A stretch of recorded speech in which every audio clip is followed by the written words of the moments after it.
China has accused the Philippines of, quote, importing European-style military alliances into the Indo-Pacific. Watch. As the Ukraine and other crises continue to spill over, some countries have sought to replicate bloc confrontation in the Asia-Pacific by promoting the idea of an Asia-Pacific NATO. Faced with such divisive intentions, we must ask, what sort of security architecture does our region require?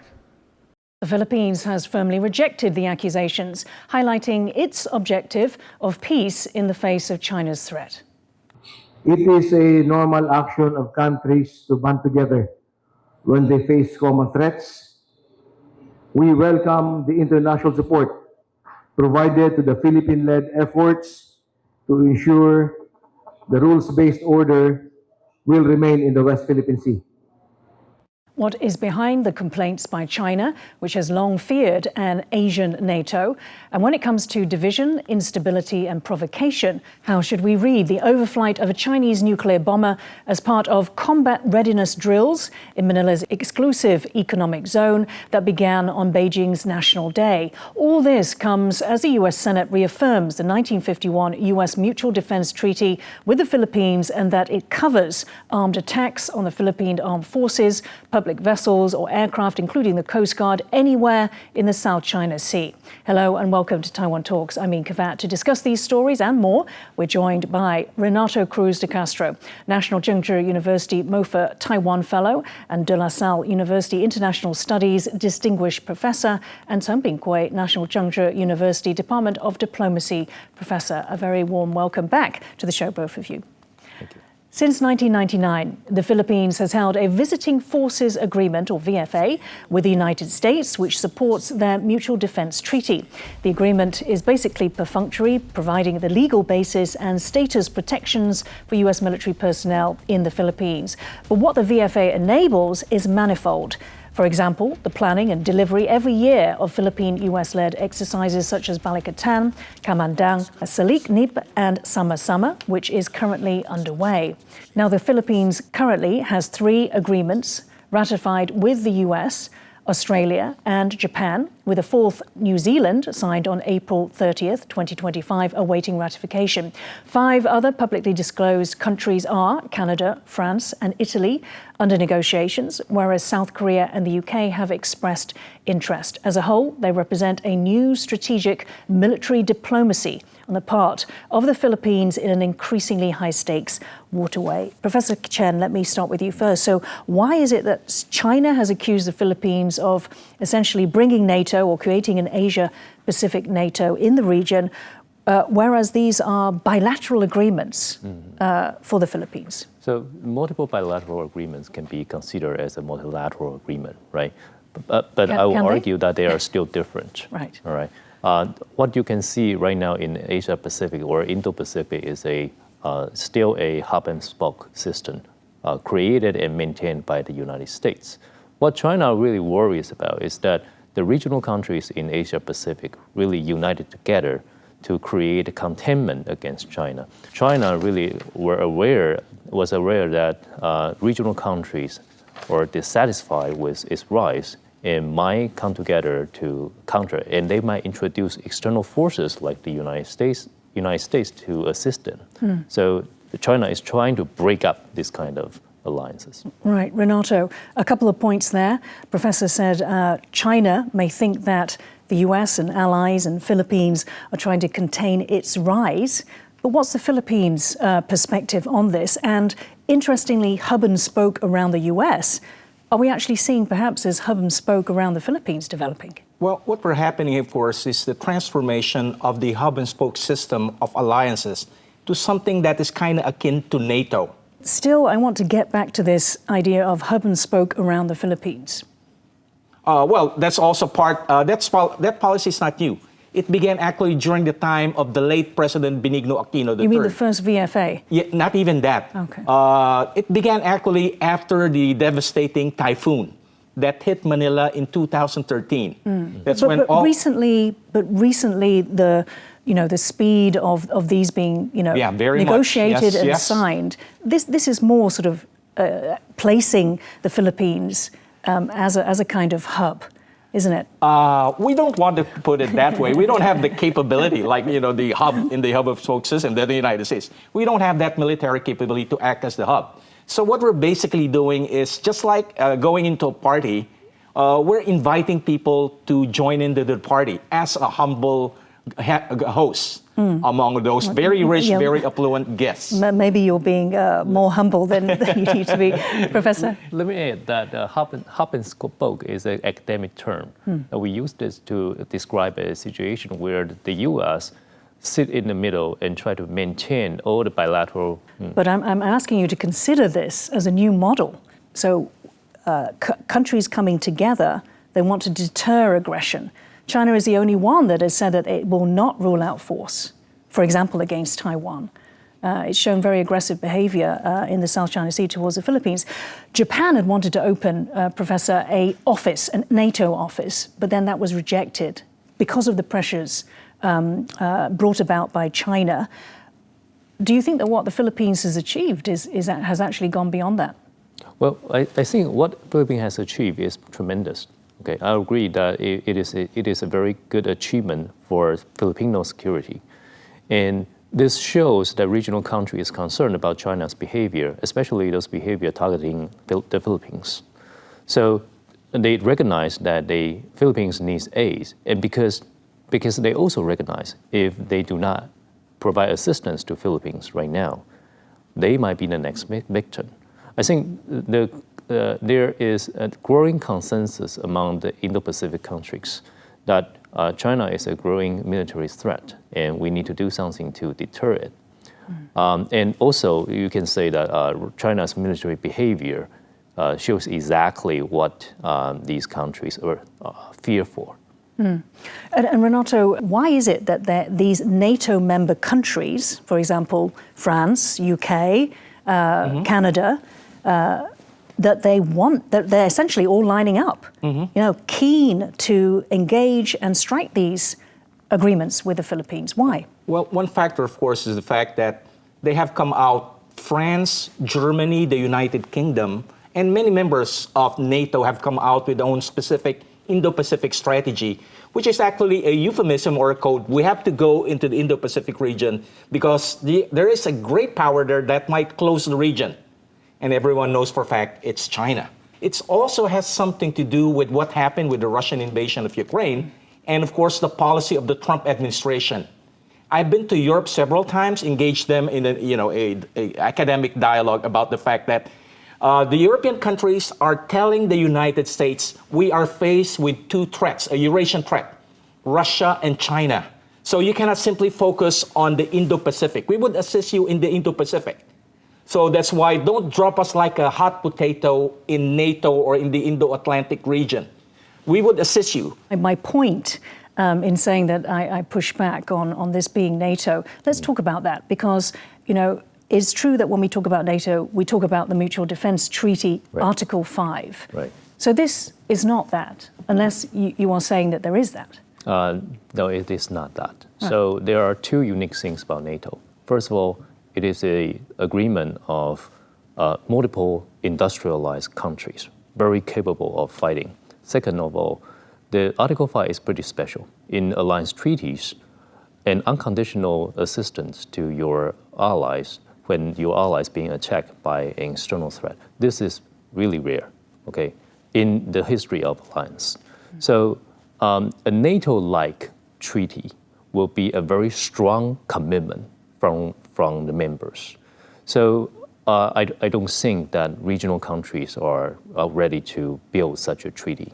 But they are willing to assist each other on security issues. That's true. Okay, so let's drill down to what those security issues are, Renato. Aside from the technical details of logistics and taxation and stuff, what do these visiting forces agreements, reciprocal access agreements, what do they enable these countries to do that they couldn't do before? Again, unique in the case of the Philippine-U.S. security relation. Aside from the visiting force agreement, we also have the Enhanced Defense Cooperation Agreement, which of course provides for facilities within AFP camps for American forces to station their equipment to stay there for a definite period of time. At least at this point, 6 months, or in the case of the deployment of the Typhoon missile and Nemesis, they have been there for more than a year. So it provides for longer stationing of forces that's not provided if you have, of course, you don't have a visiting force agreement. So that's a very important element there when we talk about those status of forces agreement. And that was a very important point, Professor Chen. The Typhoon missile system and some others. Is it true that under this visiting forces agreement, or at least the one with the US, it's also about the pre-positioning of weapons? So first of all, we should distinguish the function of VFA and RAA. So VFA, just like Renato said, it is regulating the legal rights, privilege of foreign forces. So the agreement itself doesn't mean the cooperation. It means you have to have this in order to have a smooth cooperation. Yeah, but we do want to get to what does it mean? Yeah, what does it enable? So we've talked about exercises. We've hinted at the weapons. Right. Let's get down to an actual scenario.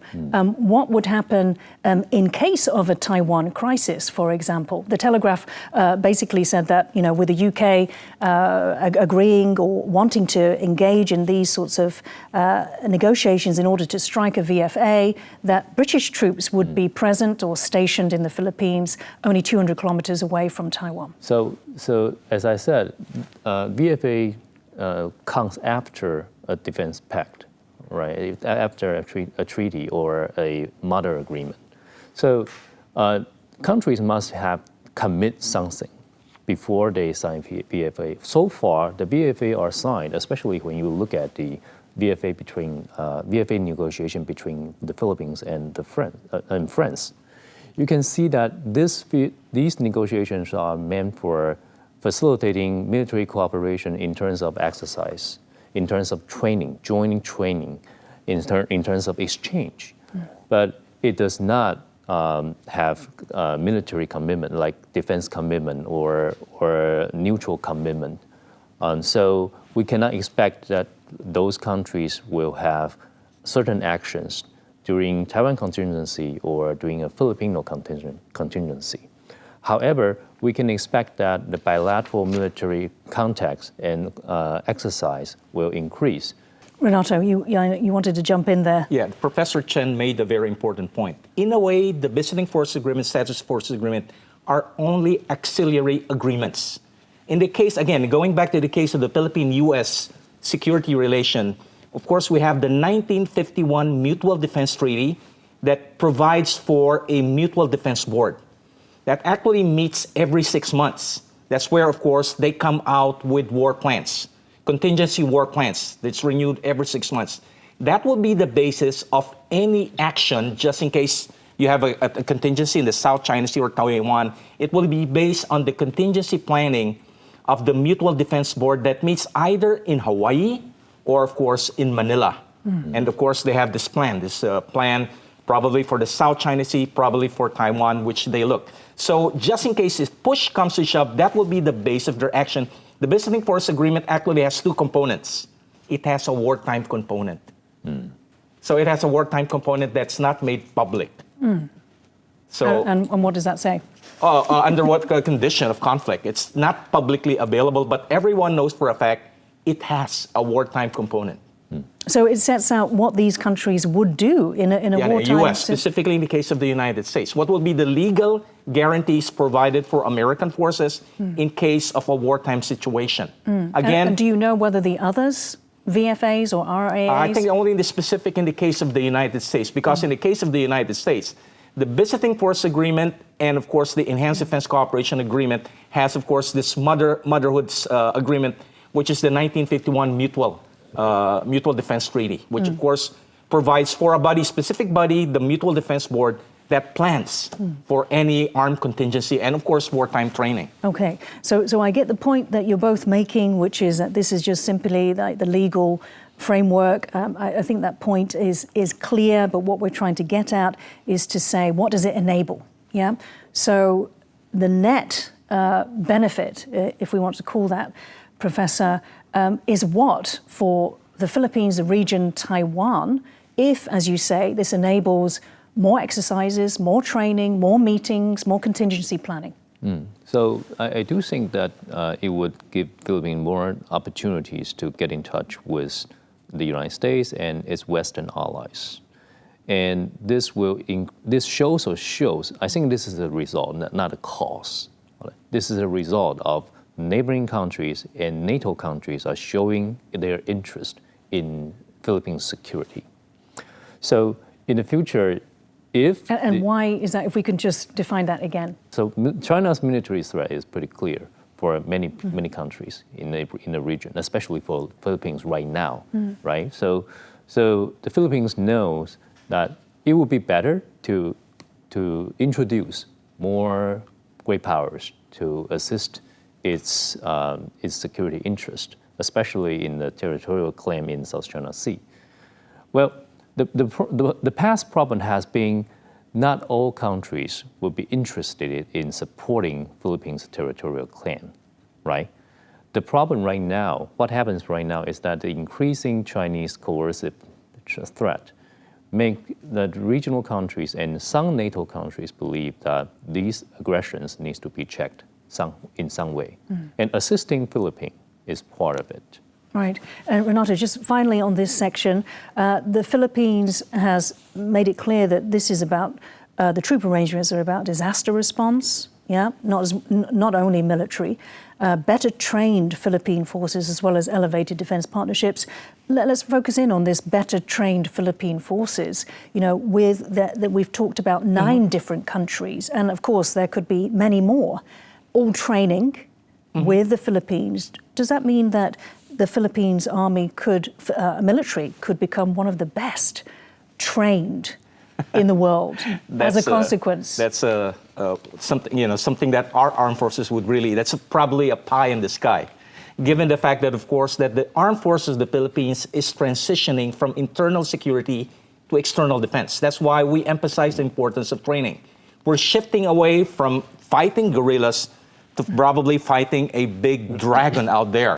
Why are those countries interested in being present in the Philippines? Why they have reciprocal access agreement? Probably it's not just the Philippines.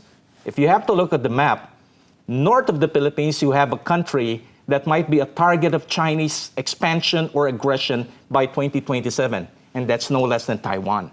The Philippines is Taiwan's closest neighbor, and European countries are very much interested in conducting military exercise in Luzon, probably looking at the scenario that to support the United States in a Taiwan contingency, they need a base from probably where they could operate. They also need a terrain where they can acclimatize themselves from a Euro-Atlantic environment to something that's akin to Taiwan. And what's the environment that's more akin to Taiwan? Northern Luzon. Absolutely. So what we're saying is a little bit like, the capability versus intent. So what these arrangements enable is the better training, the exercising, the interoperability, which is present joint command, that kind of thing. Should the intent come into play if there is a Taiwan crisis? Is that what you're saying? Yeah, of course. You at least have to develop the capabilities.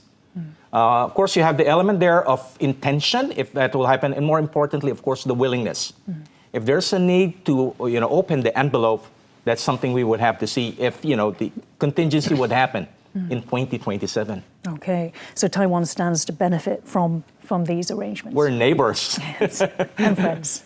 China's so-called combat readiness patrols near Scarborough Shoal, which lies within Manila's exclusive economic zone, started on China's National Day and are to last 50 days, according to a CCTV report reported by the South China Morning Post. They included the Type 5-4 frigate and J-16 fighter jet, and over the shoal, known in Taiwan as Minzu Reef, the H-6 bomber. This nuclear bomber was carrying hypersonic anti-ship missiles with a range of 500 kilometers, according to Naval News. With Scarborough Shoal located 220 kilometers west of Luzon, the Chinese bomber could strike far beyond the country's shoreline, representing a serious threat, not just to the Philippines, but also to the United States, should it intervene.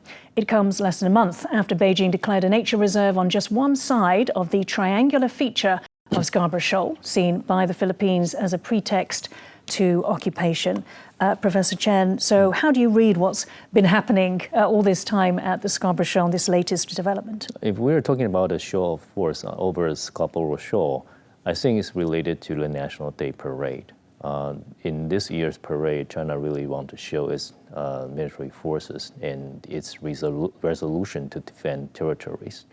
So I would not be surprised that they want to show territorial claim over a disputed shoal. However, does that mean China is going to use those weapons to defend the Scarborough Shoal? I think that's a very big question mark.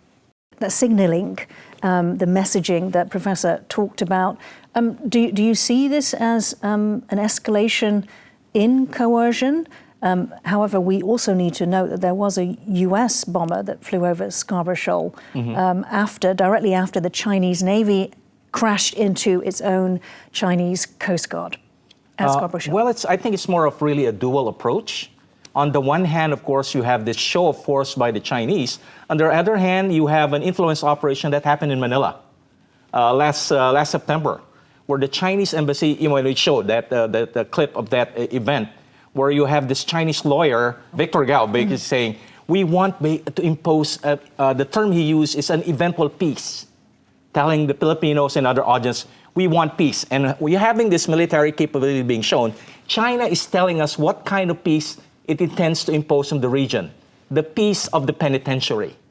The fact that you have peace primarily because I have the military capability that could control you. So it's a more sophisticated message being sent to us by China. Let me play devil's advocate for a second and ask you, about that US bomber flight, and also ask you about the US allied exercises in the West Philippine Seas. Plus, of course, the surfacing of the USS Ohio-class nuclear-powered attack submarine that went to Subic.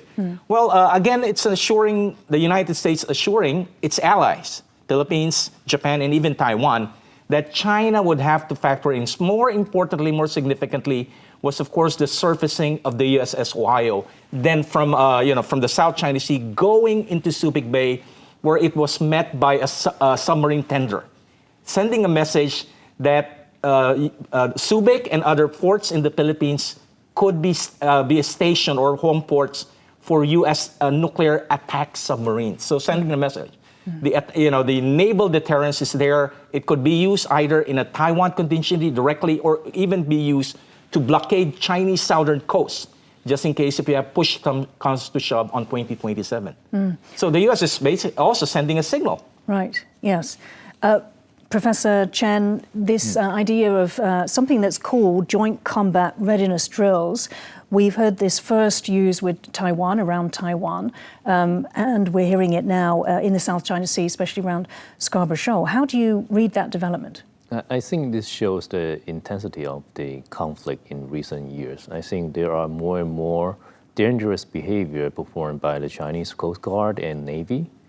And there is a risk that a collision between the Filipino ship and Chinese Coast Guard may happen in the future. If that happens, that will escalate the conflict. So in that kind of a situation, the U.S. and the Philippines would have to think about whether they want to use force.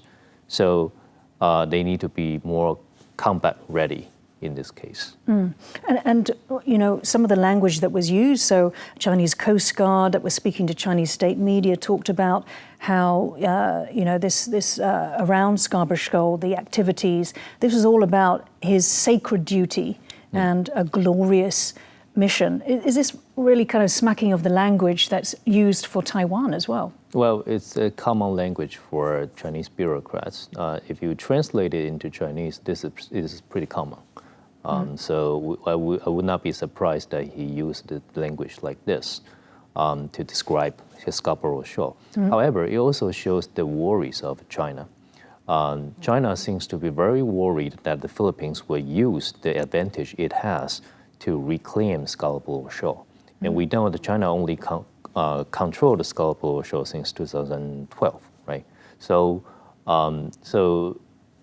And so far, China has not built any facilities or stationed troops or stationed people on Scarborough Shoal, and it is not suitable for this kind of activity as well.